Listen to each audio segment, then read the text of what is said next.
Hi. Um, we just got back from Arizona, so we went down there. We visited my parents and Melinda and her family, and we had so much fun. Um, but as usual, when traveling and having idle time, you just sit and think and think and think and think. So I just had some couple things. Hi, Jody. I'm glad you guys can hear me this time. Last time that was a bit of an issue. Um, so I just had a couple things on my heart that I kind of wanted to get out there and share. I haven't really done this a whole lot lately, and I definitely really want to get back into it. So one of the things that our family has really been struggling with lately are triggers. One of my kiddos um, has started to have panic attacks. And it's super scary, super, super scary. The first time he did it, I didn't know if he was having a seizure. I didn't know if I needed to call 911. Like, I had no idea what to do. Never seen him like that before. And fortunately, I also suffer from panic attacks and have for a while, so I kind of knew like what to do and how to help him get through it and deal with it. Um, But later, we had a good discussion about what his trigger for that moment was and kind of what that means and how to see or avoid a trigger if you know it's coming or there. And if you can't, then you need to learn how to just deal with it, unfortunately. So it kind of got me to thinking about I have these things, like I have little ones that pop up 100 times a day. There's a pretty big one. Um,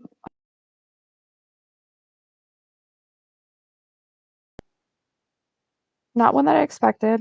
It was super, super hard.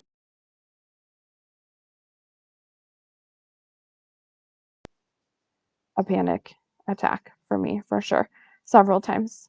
Um, so when we moved into my mom's house after she moved out, um, Corbin was, I sorry, trying not to say his name.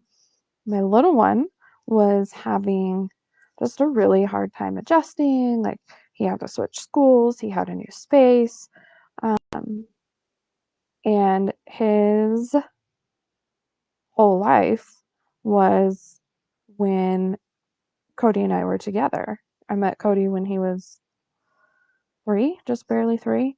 So he didn't know a life outside of that. So during this transition, like he lost everything that he ever knew.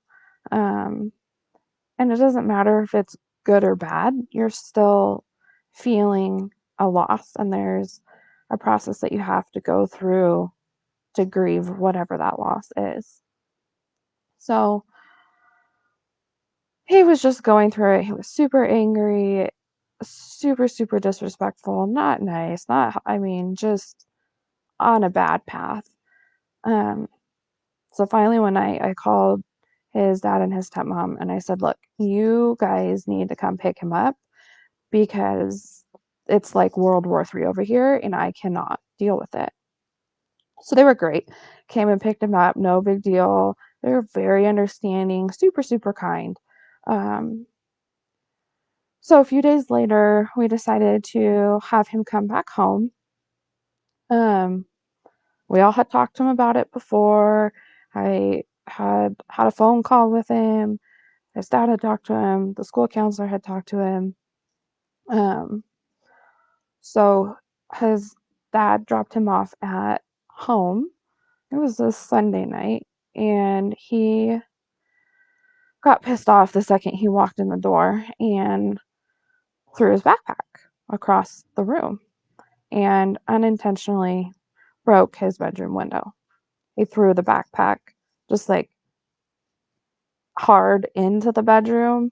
Um, Definitely didn't purposely break the glass, and but it did. Totally broke out, shattered the whole freaking window.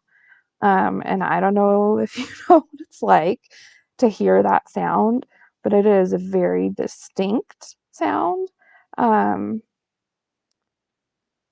that you just kind of don't forget. So I called his dad. I said, "Look, you need to get your ass back over here. You need to pick up this kid because I am like ready to call 911 and have somebody come pick him up because I'm not dealing with this chaos. Like I don't get it." So his dad came and picked him up, which was great. They were like, I will tell you one thing throughout this whole process. I am so grateful that the boy's dad and stepmom really truly stepped up um, in a way that they didn't have to. And it was very selfless of them because I hadn't been super nice to them. And that wasn't fair. So this is, I think this is another like name of a different, very serious historical event. But in my mind, I call this the Night of the Broken Glass. And it's one of the harder events for me to talk about because it was really dehumanizing, extremely traumatic, and seeing all the broken glass and hearing the broken glass in my little one's bedroom was the biggest trigger I have probably experienced since moving. Um, because there was a night at our old house, and again, I can't for the life of me remember what caused the fight or the argument or what the issue was or who was doing what or whatever. I don't know because it was usually like always the same kind of stuff anyway. Um, so I I was sober that night. I hadn't been drinking, and he had quite a bit. Um, and by this point, we had gone through so much of this that I knew if he's drinking and he's in that mood, I just need to be quiet and stay away and hope that he falls asleep and that nothing bad happens. Like, cross your fingers, walk on eggshells, whatever you got to do to just get through this night. And I was doing that night. But unfortunately, that evening, he was looking for anything and anything he could find to fight with or tear up or light into. Um, and I was the easy target. And from what I can recall, for no reason at all, he kind of just would always ease into it. Like he would come in the bedroom when I was laying down, just trying to like relax, go to sleep, whatever, and just pick at little things or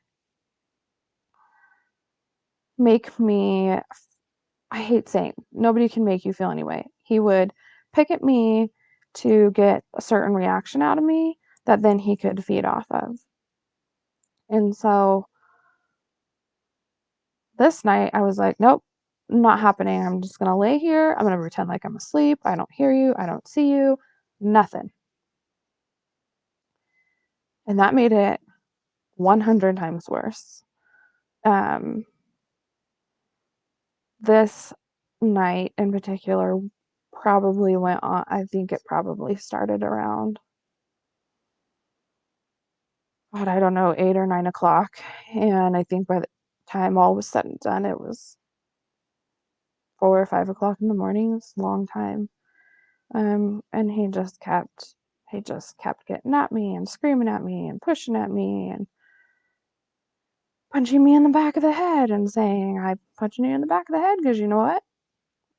Nobody's gonna see it. It's not gonna leave a mark. Nobody will see it, and everybody will know that you're lying if you try and say anything." Um,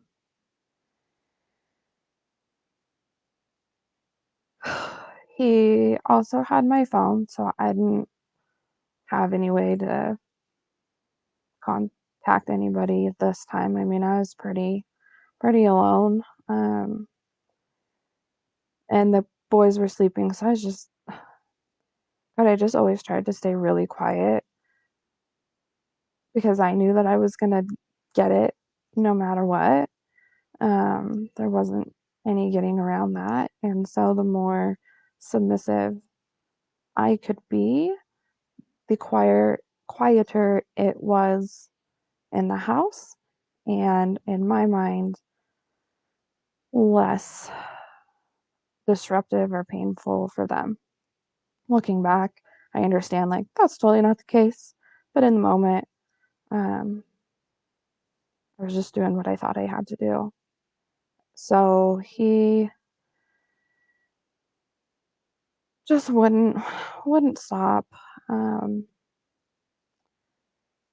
he had his concealed carry permit at the time, um, and he had just gotten a new carry pistol, and it was a smaller Glock. Um, and he just kept punching me and telling me what a piece of shit I am and how worthless I am, and the whole 9 yards of the typical like name calling game. And he put the gun in my hand and kind of forced me to hold it to his head and tried getting me to pull the trigger to shoot him.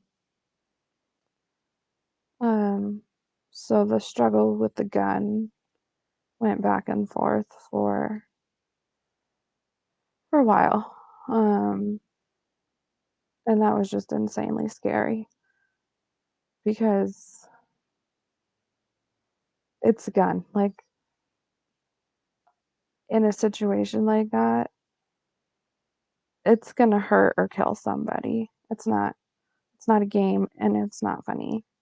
Um, and it was just disgusting the way that it was being used. Um, so after a while of fighting with the gun thing, we that kind of subsided. I think he left the room for a little bit. I came back, or no, I laid back down in bed in the bedroom, turned the lights off. Um, I just wanted to go to sleep. There, at that point, like I said, I had learned like no amount of fighting in the world is going to end this. It just makes it worse. So you might as well just like sit here and pretend that um, it's not happening. Like that was my way of figuring out how to get through it and cope. Um, and all of a sudden, I hear the bedroom door crack and I see the light shining in from the hallway. And my heart is just pounding because I know it's him and I know he's coming back in. And I'm like, please, just prayed. I'm just praying to God, please, God, please just freaking like have him lay down and go to sleep. And you just keep saying this over and over in your head. Please just lay down, go to sleep. Lay down, go to sleep. It's okay. It's okay. Don't panic. Don't move. Don't breathe. Don't make a sound. If he thinks you're asleep, he'll leave you alone. That was not the case. He, in fact, got very irritated that I was sleeping and that I was not engaging with him and his need to be fighting with people. Um, and so he grabbed the TV remote off the dresser in the bedroom, and our headboard for our bed had a huge glass piece in the middle of it. It was super pretty, super, super pretty, very expensive. And he took this TV remote and he just friggin' launched it right at the mirror. And it shattered and went everywhere.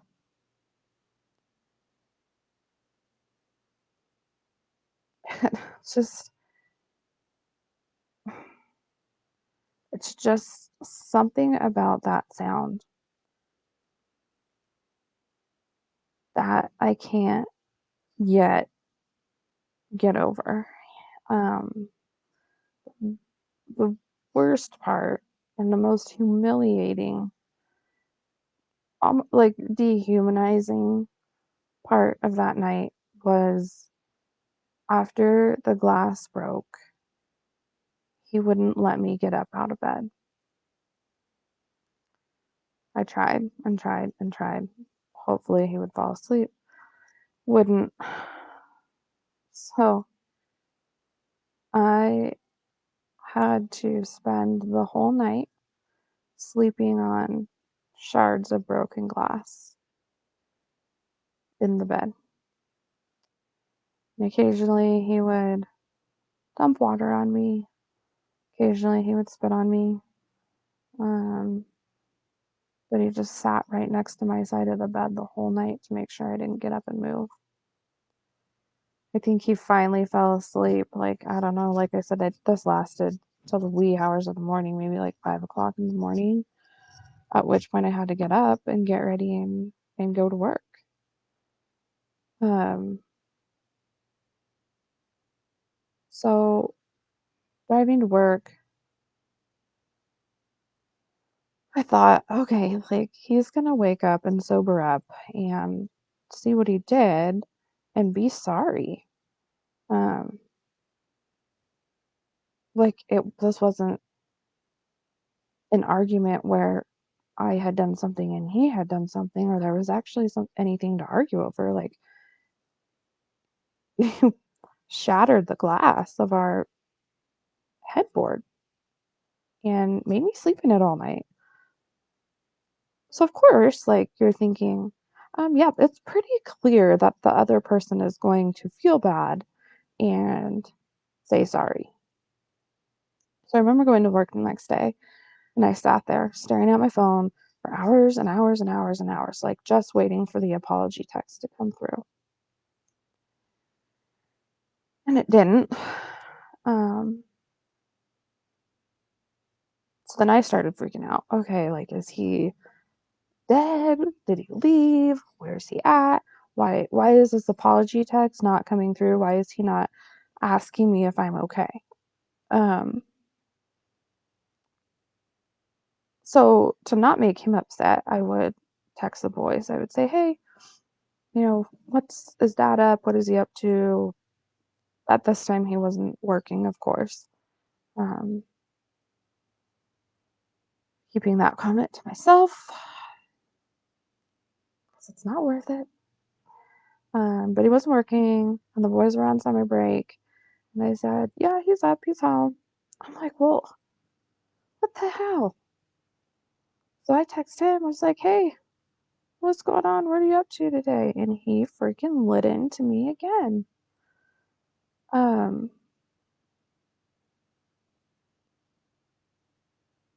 and I just remember sitting in my car thinking, like, how,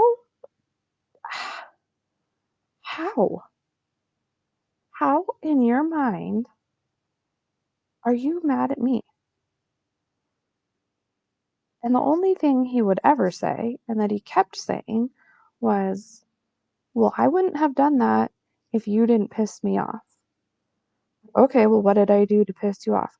Well, I don't know because I don't remember, but I know myself well enough to know that I don't do stuff like that unless I'm pushed to that point. And when you hear these things so often, you truly do believe them. And that is one thing that abusers are just so great at. So, so good. I mean, kudos to them. They can, you ever heard those things like they can sell ice to Eskimos? Totally. 1000%. They can sell anything to anybody, any time of the day, as long as it suits their needs. So I did. I thought, like, oh my God, Christy, what the hell did you do? This is your fault. There's glass all over your bedroom, in your bed. Um, and you did that. Like, what a piece of shit you are. So then I apologized to him. Like, I left work early. I rushed home. Oh my God, I'm so sorry. Please don't leave me. It won't happen again. Like, let's work it out. Let's get through it. I'll clean it all up. Da da da da da. And like in the moment, of course, that I don't want to say it feels normal, but to some degree it does for sure. And looking back now, if somebody were to ever do something like that and make me sleep in shards of glass, I wouldn't just sit there. I wouldn't just lay there. I wouldn't just come rushing home and apologize and say sorry. Like, no way. No way would I do that. But when you're stuck in something like that, so hard to get out. It's so hard to see the other side of anything when you've got somebody in your ear constantly telling you otherwise. Um, so when Corbin broke the window out of his glass, or broke the glass, or the window, I don't know, whatever, broke the window in his bedroom and there was glass everywhere. Not only was there glass everywhere, but it was all over his bed because his bed is right under his window. So it was for me right back there, right back to that place. Um, and I made him stay at his dad and stepmom's house for several days because I knew that reasonably for him to come home, I had to clean that glass up. I'm not going to ask a kid to do that. And it was the like slivers of glass all over his sheets, all over his bed, his mattress. There were huge shards like sticking out of his window. And it took me a few days to be able to go in there. Long time, well, not long time, a few days. I just totally had, now she calls me, of course, my mother. Um, I had just shut the door and I couldn't, I could not bring myself to do it. I had to actually call my therapist, say like, I need some help here. I don't think I can go in there. I can't. It's the exact same thing. The exact same thing. Cleaning up shards of glass out of his bed takes me right back to being this person who is weak and worthless and a piece of garbage. So, thankfully, I had a good conversation with him. And he gave me a few different things I could try to get into it. And in true Christy form, I procrastinated and I did it several hours before he was due to come home. Um, and all I could do, that my brain at the time knew how to do, was turn up some music and just freaking get it done, one piece at a time. Of course, I didn't wear gloves, so by the time I was done, I freaking had shards glass all over my hands. I was bleeding everywhere. I had to throw all of his freaking sheets and comforter away because I couldn't get it out of that. Um, but I did it. And well, it sucks being triggered, especially when you don't see it coming. I think those moments where you get through it, um, without relying on unhealthy behaviors is such a big win. For me, obviously, I was super upset going through that. I wanted to just scream at Corbin. But ultimately, when I was done and I was a little bit more level headed, I was like, you know what? That was hard. It was really hard. You didn't have to do it. You could have made Corbin do it, which would have been irresponsible, but still a choice nonetheless. And you didn't. You friggin' just went in there and busted ass and got it done. Just got it done. Um, so I think as far as triggers are concerned, reasonably, I know they're always going to be there. They're not ever going to go away. I think they might get a little better, or I will get better at seeing them come. Um, but as I deal with more of the big, huge monster triggers and I make it through that without dying, I know that I can keep doing it. And so that's just kind of the support I'm trying to give my little one as he goes through these triggers too. Is like, you know what? You went through some crap.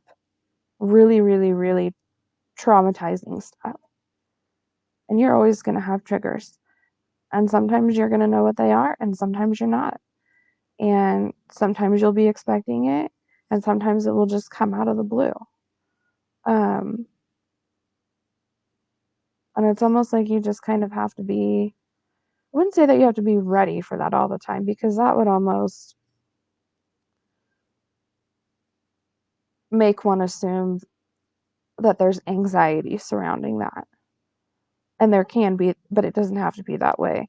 Being ready for it means having the necessary skills and tools to cope with it in an appropriate manner, um, and feeling confident in that. And then, secondary to that, if you can avoid triggers, obviously do. Um, but sometimes you can't. I mean, this friggin' town, which I just love so dearly. So dearly. So great to be back to Reno, by the way. It's like we land, it's probably 40 degrees, blowing rain and snow, cloudy, gross, disgusting. Yay. Um, there's freaking triggers everywhere here. Everywhere.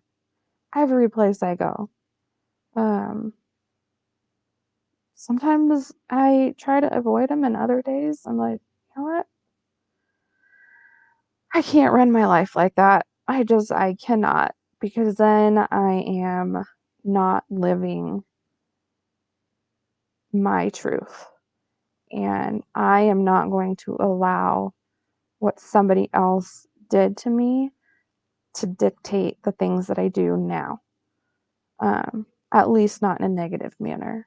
And I am not going to avoid everything that is painful or scary because that doesn't help grow. What I am going to do is continue to live my life and also continue to learn to recognize triggers and to equip myself with as many tools as I can so that when they do come up, I know that I've got a whole toolbox of things that I can open up and use.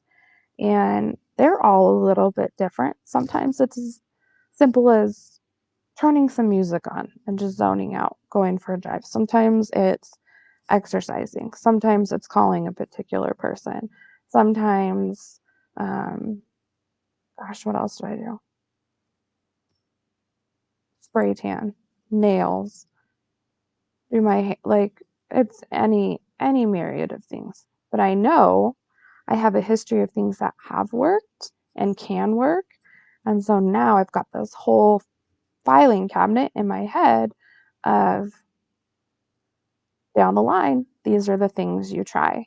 And if you really get to a place where you're so overwhelmed with it, then you do need like some big gun, you know? And for me, every once in a while, I just have to let myself be really upset and be okay with that. And as I've talked about before, when I allow myself the time to be upset, I also give myself a time limit because I can't get stuck in it. Being stuck in it is, again, letting somebody else control the current position you're in. And nobody has that power over you. Nobody. Nobody, nobody, nobody. Do not ever, ever, ever put yourself in a position where somebody else controls that within you. Um, Hands down, by far, biggest mistake I ever made was stopping how much I believed in myself and putting myself in a position to be dehumanized. I don't even want to say devalued. It was it was far worse than that. I mean, when somebody's favorite thing to do is spit on you, um,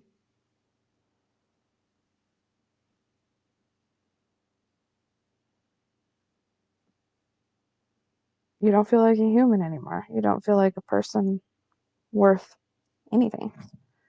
Um, so, anyways,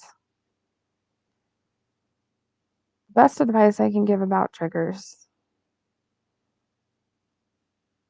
is to firstly recognize when you are in a situation where you're getting triggered and be able to refer back to those tools you have.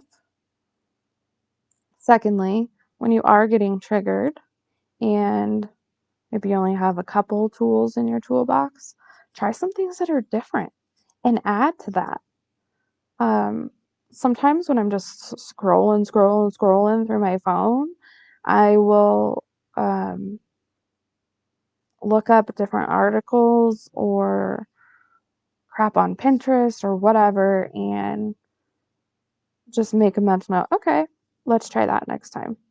Um, like the newest one I just added, chewing gum. Craziest thing ever, right? So easy to chew a piece of gum, but I swear to God, it worked so well. So just as you move through the process, just expand your toolbox. It's the best thing you can do. When I die, I want to have the world's biggest toolbox. Like we're talking, it would fill up an entire garage, 3-car garage. That's how many toolboxes I want. Um, and then thirdly, be real with yourself and be able to say, okay, you know what? This is a huge trigger for me. This is super, super hard. Um, so I need to kind of pull out the last stop. But define what that last stop is and place boundaries around it so that you don't fall into unhealthy habits or coping mechanisms that you would have used before or get stuck in it for too long. Because again, you do that, you're giving the other person control. And the reason that you are even recognizing triggers is because you are out of that situation or trying to be out of that situation. So don't let yourself get reeled back in. Um, Unfortunately, people who are abusive, I don't believe get better. I don't believe that they ever get better. I think they can go, seek help, therapy, and process through some of their stuff, but I don't think it ever goes away. Um, so you thinking that it will, I think you need to have a real serious conversation with yourself about that and what that would look like. Um, and set boundaries, healthy boundaries for yourself because you are worth it. We are all worth it. Um, Nobody deserves to be dehumanized. I don't care who you are or what you did. We've all made mistakes. We've all walked so many different paths and journeys. It's not for me to judge what you've been through and to decide if you're a person worth valuing. That's not up to me. That is not up to me. Um, it's not up to anybody but you. If you believe you're worth it, other people will believe it too. So I hope everybody had an amazing weekend. I know I did. I came back from 4 days in Arizona with a toe that has been split open because I dropped my laptop on it, and a huge scrape on my knee from diving into the pool with my son, who said, "Oh, don't worry, you won't hit the bottom." Yes, I did. I hit the bottom pretty hard. Um, and I was finally warmed up after last night's late night pool diving experience, and then I got back to Reno, and now I'm cold again. So, on that note, I love everybody. Thank you if you've watched, are watching, commented, whatever. Um, Obviously, I'll keep those posted here, and then I have just been continuing to upload and save stuff to my YouTube as well, so that if you've got anybody who needs or wants to go take a peek at it, I hope they do. I have still been hearing many messages of encouragement and support. Um, and I've actually been able to connect with people who need encouragement and support. And so that gets me going. I freaking love that. If I can just help, I always say this, I can just help one person in this world, I will be good for life. So be that person for me. Um, anyway, hope you had a good weekend. Have a great night. Monday's a new day. It's also a new week. So start it off on the right foot. Get up on time. Get pretty or handsome. Have a nice cup of coffee. Get a good attitude going. And just go out there and rock it. Bye, guys.